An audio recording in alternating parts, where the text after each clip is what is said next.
एकता अख़बार जे तरफ़ां कुर्ब जी कोठ वरनाए सिंध जूं सूरमियूं सिलसिले जो पहिरियों कालम लिखी रहिया आहियूं। कोशिश कजे त मज़ाहिमत जे हवाले सां सिंध जी सूरमियुनि जी जिदोजहद, हिम्मत ऐं अज़म जूं अणमिट दास्तानियूं हिन कालम कहाणीअ जी सूरत में अव्हां जे आॾो आणण सां गॾोगॾु मज़ाहिमत पस मंज़र जे हवाले सां ज़िमेदार वाक़िअनि, ॾाढनि कुधियुनि रस्मुनि समेत उन्हनि मीरनि पीरनि ऐं ज़ालिम वॾेरनि खे पिण वाखो कयूं जिन जे ॾाढ ऐं ज़ुल्म जे करे अहिड़ा वाक़िआ ज़हूर पज़ीर थियनि था। अहिड़नि वाक़िअनि जी निदा ज़रूरु करणु घुरिजे जिन असांजी सबागी सिंध खे तबाहीअ जे आख़िरी किनारे ते पहुचाइण में तमामु वॾो किरदारु अदा कयो आहे। कोशिश कंदसि त सिंध जी सूरमियुनि खे उन्हनि जी मज़ाहिमत जे हवाले सां पंहिंजे लफ़्ज़नि ज़रिए भेटा पेश कयां त जीअं पढ़ंदड़ न्याणियुनि जे शऊर जी रोशनी खे तेज़ करण में पंहिंजो कलमी किरदारु अदा करे सघूं। अॼु जंहिं शख़्सियत जी मज़ाहिमत खे मौज़ू बणायो आहे तंहिंखे मज़ाहिमत जी माउ चइजे त वधा न थींदो।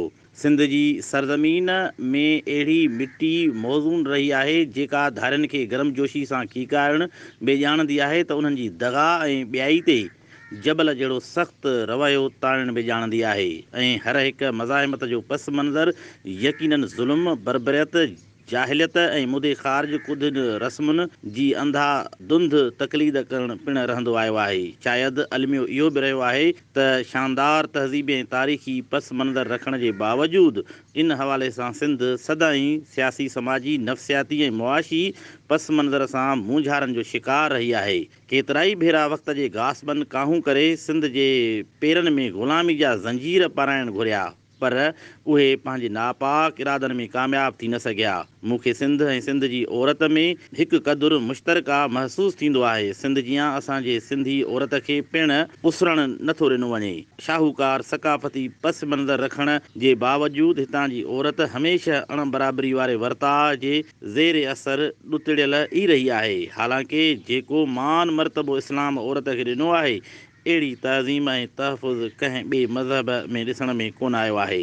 इस्लाम औरत खे जेकी हक़ ॾिना आहिनि उहे सही माना में औरत जा मुहाफ़िज़ पिणु आहिनि ऐं तारीख़ इन ॻाल्हि जी गवाह रही आहे त मुख़्तलिफ़ हालतुनि जे असर हेठि जॾहिं बि कंहिं औरत खे पंहिंजी सलाहियतुनि जे आधार ते कमु करण जो मौक़ो ॾिनो वियो आहे त हुन पंहिंजे फ़हम फ़रासत जे आधार ते अहिड़ा कारनामा सरअंजाम करे ॾेखारिया आहिनि जो माण्हुनि खे ॾंदे आङिरियूं अची वियूं आहिनि।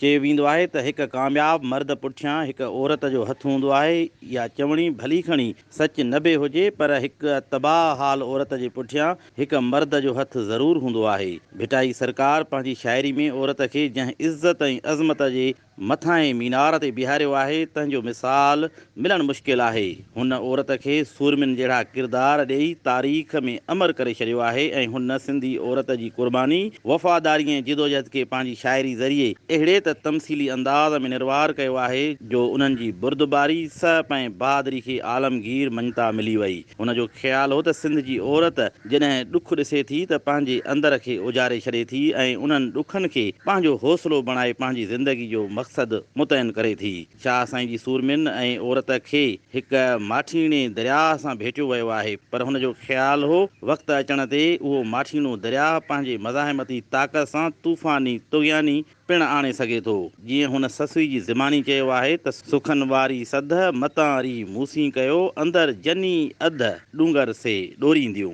बेशक अॼु बीमारी ससुई ऐं सुहिणी जहिड़ियूं तमसीली सोच रखंदड़ सूरमियूं असांजे आस पास मौजूदु आहिनि, पर हर दौर वांगुरु अहिड़ियुनि औरतुनि जी सोच खे अॼु बि दॿाइण जी पूरी कोशिश कई वञे थी। इन हवाले सां बहराड़ी जी औरत अञा घणो वेल में आहे। हुन सां हर क़िस्म जी नाइंसाफ़ी कई वञे थी, हुनखे कुधियुनि रस्मुनि जे वर चढ़ण लाइ मजबूर कयो वञे थो, हुन सां हर तरह जी हक़ तलफ़ी थींदी रही आहे। पर हूअ कुछां तां काफ़र जीअं आला ज़र्फ़ी जो मुज़ाहिरो कंदे सदाईं पंहिंजी सहप जो लाज़वाल मिसाल बणिजी रही आहे। पर इन हवाले सां कुझु ज़्यादतियूं अहिड़ियूं हूंदियूं आहिनि जेकी ज़ब्त ऐं सहप खां मथां मक़ाम ते बीठल नज़र ईंदियूं आहिनि। छो त औरत पाण ते आयल हर मुसीबत ऐं ज़ुल्म बर्दाश्त करे सघे थी, पर हुनजी औलाद सां थींदड़ ज़्यादतियुनि जे नतीजे में निकितल हुनजी जी दांह खे दॿाए नथो सघिजे। अहिड़ी हिकु दांह जेका पड़ाड़ो बणिजी वेई, जेका हैदराबाद जे नंढड़े ॻोठ टंडे बहावल खान में गूंजी पई,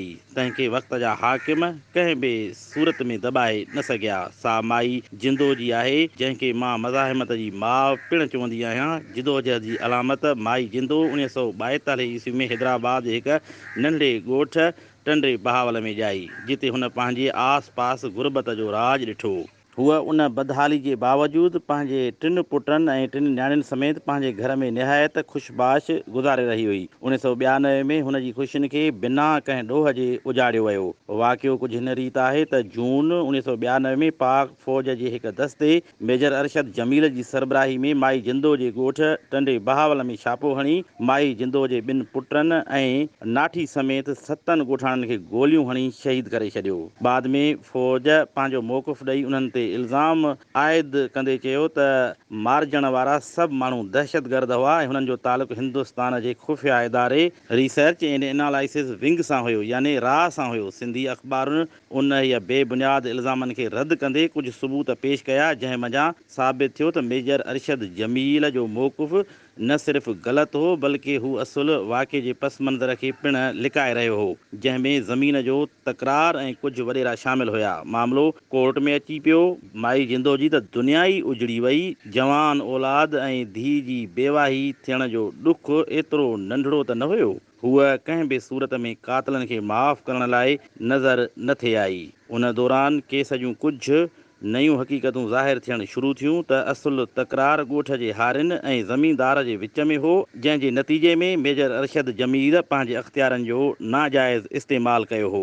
जॾहिं हुन ते अदालत में नाजाइज़ ताक़त जे हवाले सां पंहिंजे अख़्तियारनि जो गैर क़ानूनी जुर्म साबित थियो त हुन जो कोर्ट मार्शल कयो वियो, जंहिंखां पोइ हुन खे 29 अक्टूबर ते सज़ाए मौत जो फ़ैसिलो ॿुधायो वियो। उन फ़ैसिले में मुक़ाबले जे ॿियनि 13 अहलकारनि खे पिणु उमिरि क़ैद जी सज़ा ॿुधाई वई। उन दौरान माई जिंदो पंहिंजी हिकु ख़ैर ख़्वाह फ़हमीदा कुरैशी जी सरबराही में जिदोजहद जारी रखी ऐं ॻोठ वारनि ऐं सिंध वासियुनि जी हमदर्दी खे सूंह बणाए फ़ौज ऐं हुकूमत तरफ़ां आश कयल कंहिं बि लालच ऐं दड़के दहमान में न आई ऐं मेजर अरशद जमील जी सज़ाए मौत जी घुर कंदी रही। मेजर अरशद जमील रहम जी अपील कई ऐं आला अमलदारनि जी मुदाख़लत तहत आख़िरकार सज़ाए मौत जे हुकुम खे अॻिते वधायो वियो। 31 जुलाई ते उन वक़्त जे सदर फारूक लिगारी जी मुदाख़लत ते हिकु दफ़ो ॿीहर कयल रहम जी अपील ते सज़ाए मौत जे हुकुम ते अमल दरामद थियण खां रोकण जो नोटिस आयो त माई जिंदो फ़हमीदा कुरैशी ऐं ॻोठाणनि समेत हैदराबाद जी प्रेस क्लब ऐं मुख़्तलिफ़ हंधनि ते एहतजाजी मुज़ाहिरा करणु शुरू कया,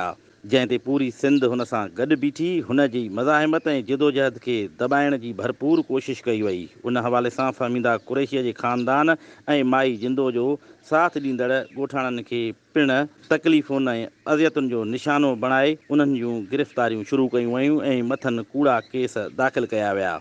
एसिताईं जो उन ज़ुल्म ऐं बर्बरियत खे रोकण लाइ माई जिंदो ऐं उन जी 2 न्याणियुनि हाकिमज़ादी ऐं ज़ेबुल निसा पाण साड़ण जो चिता ॾेई छॾियो। जॾहिं फील्ड मार्शल कोर्ट जी ॿुधायल सज़ा ते अमल दरामद न थियो त 11 सेप्टेंबर ते माई जिंदो जी धीअरुनि ज़ेबुल निसा ऐं हाकिमज़ादी हैदराबाद जी GOR कॉलोनी में वाक़िअ दहशतगर्दी जी ख़ुसूसी अदालत आॾो पाण ते पेट्रोल हारे बाहि लॻाए छॾी। ॿिन्ही भेनरुनि खे ॻणती जोगी हालत में इस्पताल पहुचायो वियो, जिते सूरनि जी सट न सहंदे हू ज़िंदगी मौत हथां हाराए वेठियूं। उन वाक़े जे करे मुल्क में कोहराम मची वियो ऐं पूरो मुल्क माई जिंदो जे हक़ में उथी खड़ो थियो। ख़ुसूसन सिंध में अहिड़े ॾाढ ऐं बर्बरियत जी हर पासे खां निंदा थियण लॻी। मजबूर थी आख़िरकार 28 अक्टूबर ते हैदराबाद जे सेंट्रल जेल में मक़तूलनि जे वारसनि जे साम्हूं मेजर अरशद जमील खे फाही ॾिनी वई। सिंध जे नाले वारे शाइर मंज़ूर सोलंगी लिखियो आहे त हू पंहिंजो पाण त साड़े वियूं पर दुश्मन फाही चाढ़े वियूं। ज़ेबुल निसा ऐं हाकिम ज़ादीअ जी कुर्बानी जे एवज़ ताक़तवर मेजर अरशद जमील नेठि फाही चढ़ी वियो। सिंध जूं अदालतूं ऐं इंसाफ़ बेशक जागीरदाराणी सोच तहत निहायत सुस्त रवी जो शिकार नज़र ईंदो रहियो आहे। उन जे इंसाफ़ जे मयार मापनि ऐं तक़ाज़ाउनि ते पिणु आङिरियूं उथंदियूं रहियूं आहिनि। जेसिताईं मिले ओसिताईं मज़लूम जी दांह मायूसी जे मकान में मुक़ीद थी पवंदी आहे।